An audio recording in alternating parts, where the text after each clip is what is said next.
वर्षभरापूर्वी पंढरपूरजवळ आंबे गावात 6.5 एकर शेती कसणारे शिंदे कुटुंब वार्षिक 2 ते 3 लाख रुपयांच्या रासायनिक निविष्ठांचा खर्च करत होते। पण घरातला तरुण राहुल शिंदे यानं नैसर्गिक शेतीचं तंत्र शिकून घेतलं आणि आज त्यांची शेती रासायनिक निविष्ठांच्या विळख्यातनं सुटली आहे। सध्या त्यांच्याकडे 2.5 एकरात डाळिंबाचं पीक असून यापासून त्यांना किमान 10 ते 15 टन डाळिंबाचं उत्पादन हाती येणार आहे। यापासून त्यांना 9 लाखांचा नफाही मिळणार आहे। राहुल शिंदेंच्या डाळिंबाची निर्यातीसाठी व्यापाऱ्यांनी खरेदीही केली आहे। आज आपण त्यांच्या नैसर्गिक तंत्रानं बहरलेल्या डाळिंब शेतीची यशोगाथा जाणून घेण्यासाठी सोलापूर जवळ आंबे गावी जाणार आहोत।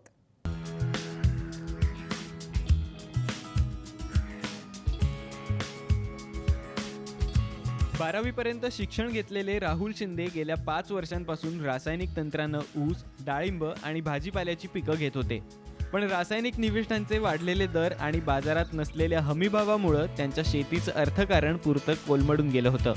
अशात कृषी विभागानं गेल्या वर्षी सोलापूर जिल्ह्यात आयोजित केलेल्या पाळेकरांच्या नैसर्गिक शेती शिबिराच्या एका मेसेजनंतर राहुल शिंदेंच्या शेती करण्याची दिशाच बदलून गेली। माझी 6.5 एकर एकूण शेती आहे। त्यात माझं आता सध्या डाळिंब 2.5 एकर आहे। बाकी 1 एकर ऊस, बाकीचं वैरण इकडे तिकडे आहे। आधी मी डाळिंबीच्या शेतात ऊस करतो, पण रासायनिक खतामुळे ते ऊस जास्त उत्पादन निघत नव्हतं। पाणी खूप हलकी जमीन असल्यामुळं, पाणी कमी पडत असल्यामुळं सारखा ऊस जाळायचा हे करायचा। त्यामुळं मी डाळिंब लावली। मग मित्र माझा रणजित कदम त्यांच्यातनं मी डाळिंबीची रोपं आणली आणि त्याच्या मार्गदर्शनाखाली रासायनिक शेतीचं काढलं। नंतर रासायनिक शेतीत माझं उत्पादन जवळ 3 ते 3.25 लाख खर्च झाला आणि जवळ 5.5 लाखाचं उत्पन्न झालं। त्यानंतर दुसरं पीक धरायच्या टायमाला मला पाळेकर सरांच्या शिबिराची माहिती मिळाली। त्या शिबिर केलं वैरागचं। त्यानंतर मी आपलं झिरोबेडच्या माध्यमातून शेती करायला लागलो। शिंदे यांच्याकडे 2013 साली लागवड केलेल्या भगवा डाळिंबाचं 2.5 एकरात पीक होतं।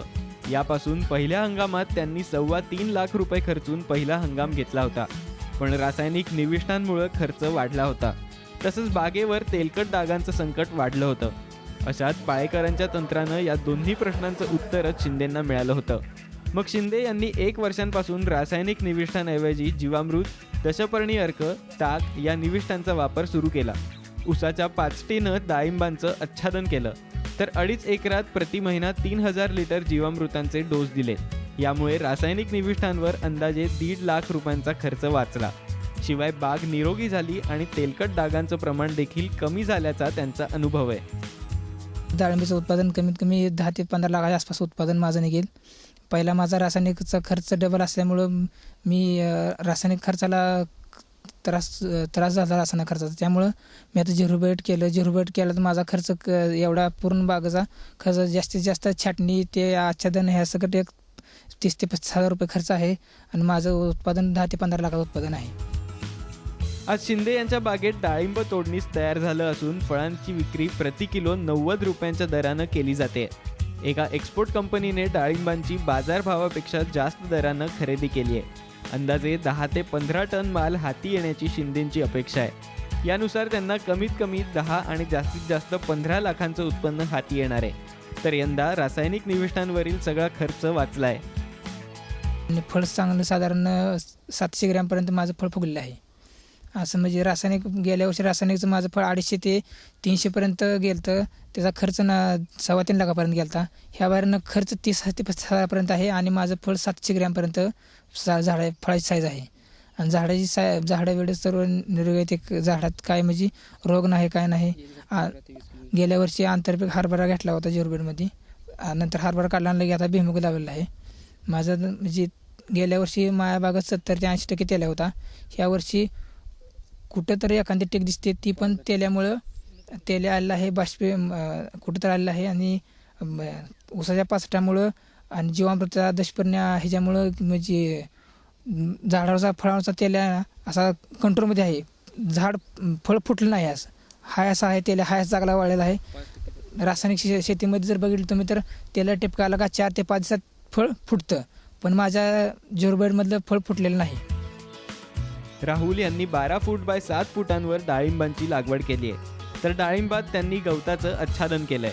त्यांच्या प्रत्येक झाडाला किमान 50 ते 60 फळं लागली आहेत। तर 700 ग्रॅमपर्यंत वजनाची फळं शेतात आहेत. ही सगळी किमया एका देशी गाईच्या भरवशावर साधण्यात त्यांना यश आलंय.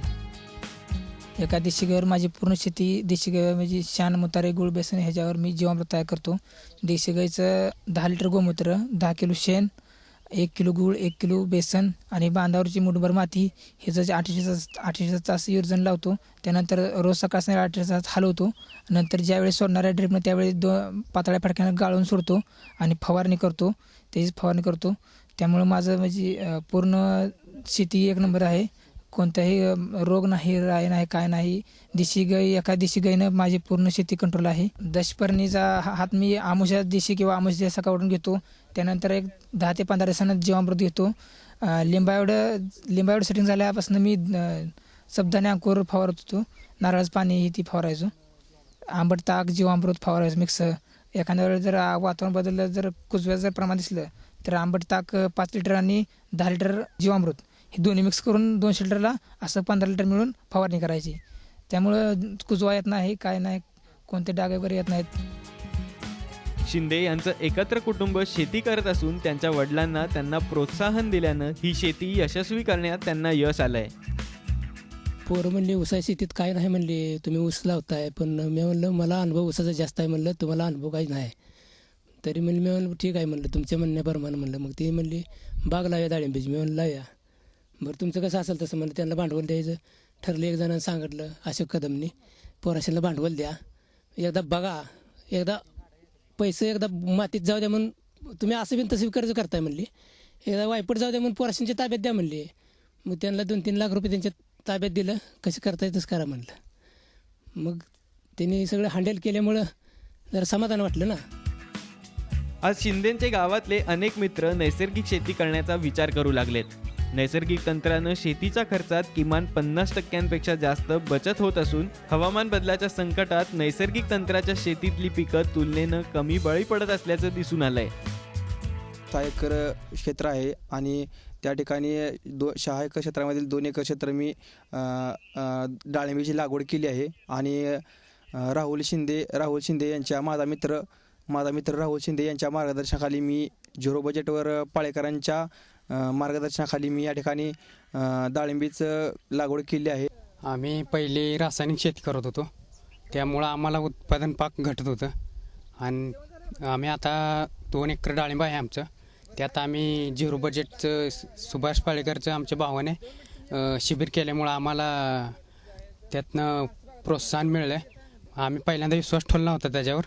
मग आम्ही त्यातनं आमचं कर्ज लय व्हायचं, त्यात खर्च पण व्हायचा आमचा लय. त्या खर्चामुळं आम्ही डाळिंबमध्ये अग्रेसर झिरो बजेटवर अग्रेसर आहे आता. नैसर्गिक शेतीला उज्ज्वल भविष्य असून नव्या पिढीनं आपल्या आरोग्यासाठी आणि निरोगी नव्या पिढीसाठी सगळ्यांनी नैसर्गिक शेतीकडे वळण्याची गरज राहुल शिंदेंसारख्या तरुणांना वाटते. KB एक्सपोर्टला माझा 95 रुपये माल दिलेला आहे. माझं साधारण उत्पादन 10 ते 15 लाखापर्यंत उत्पादन निघेल पूर्णपणे. आणि 95 रुपयांनी दिलं असल्यामुळे माझा खर्च बघायला गेलं तर खर्च 30 ते 40 हजारापर्यंत खर्च आहे. आणि उत्पादन माझं 10 ते 15 लाखापर्यंत उत्पादन आहे. म्हणजे खर्च कमी आणि उत्पादन जास्त. त्यामुळं झिरो बजेट मला परवडत आहे. शेतकऱ्यांना सर्व झिरो बजेट परवडत आहे. प्रत्येक शेतकऱ्यांनी जर झिरो बजेट केलं तर प्रत्येक शेतकरी हा सुखी होईल, समृद्ध होईल आणि निरोगी अन्न खाऊ शकतो. कारण का तर झिरो बजेटमध्ये एकही विषयाचा दाना नसल्यामुळं, फवारणी नसल्यामुळं 100% निरोगी आहे. भावी पिढीला जर शेतकऱ्यांना जर भावी पिढीचा पाहिजे असेल तर निरोगी अन्न निर्मिती करणे हाच पर्याय आहे. शिंदे यांना आज आपली शेती रसायनमुक्त करून विषमुक्त अन्न निर्मिती करण्यात यश आलंय. त्यांच्या या तंत्रानं बागेतली फळं आणि झाडं निरोगी आहेत. ही निरोगी रसायनमुक्त फळं आहारात आल्यानं ग्राहकांचं आरोग्य देखील चांगलं राहण्यास मदत होणार आहे. शिंदेंप्रमाणे समस्त शेतकऱ्यांनी रसायनमुक्त शेतीकडे वळणं काळाची गरज बनली आहे. भारत नागणे, साम TV, पंढरपूर.